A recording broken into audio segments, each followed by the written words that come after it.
A global symbol of peace was handed directly to President Trump. It wasn't by a committee, though, or by diplomats, but the woman who led Venezuela's fight for freedom. And this wasn't a ceremony, it was a message. A message to elites, tyrants, and every regime watching closely. When Maria Corina Machado sat across from President Trump, she didn't bring talking points. She brought her Nobel Peace Prize medal and gave it directly to President Trump. Then she explained exactly why she believed Trump earned it. So here's a question for you. If strong leadership restores freedom, should it be honored openly and not hidden or thrown away by the Nobel Prize Committee? I want your thoughts on that in the comments, because what she said next explains everything. Let's get into it. My name is Tom. I'm with the Daily Beltway, and I'm also White House correspondent for the Next News Network. And we are a growing channel, and every like, comment, share, and subscription helps us grow. And sharing this report matters because stories like this get buried fast. I want you guys to watch this. Just watch. Prize Committee saying that you couldn't transfer your Nobel Prize to anyone, especially President Trump.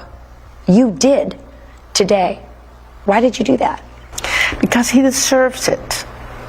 And it was a very emotional moment. I decided to present the Nobel Peace Prize medal on behalf of the people of Venezuela. And I told President Trump where I found also inspiration to do that. And it happens that 200 years ago, General Lafayette gave Simón Bolívar, Venezuela's liberator, a medal bearing the face of George Washington.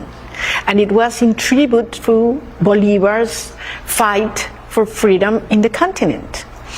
And Simón Bolívar kept that medal with him until the rest of his days.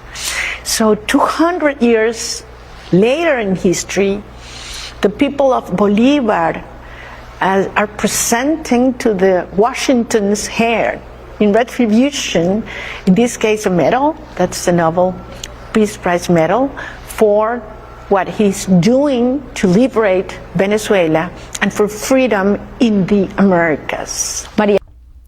So Machado explained that her Nobel Prize was awarded for resisting tyranny, but resistance alone does not free a nation. Action does. She credited President Trump's decisions, pressure campaigns, and decisive leadership for breaking the regime that ruled Venezuela through fear and force. She said the medal belonged to the cause of freedom, not a shelf. And this followed the collapse of Nicolas Maduro's grip on power after years of sanctions, isolation, and enforcement. But Venezuela's economy had been destroyed. Families were fleeing, and hospitals, they were empty.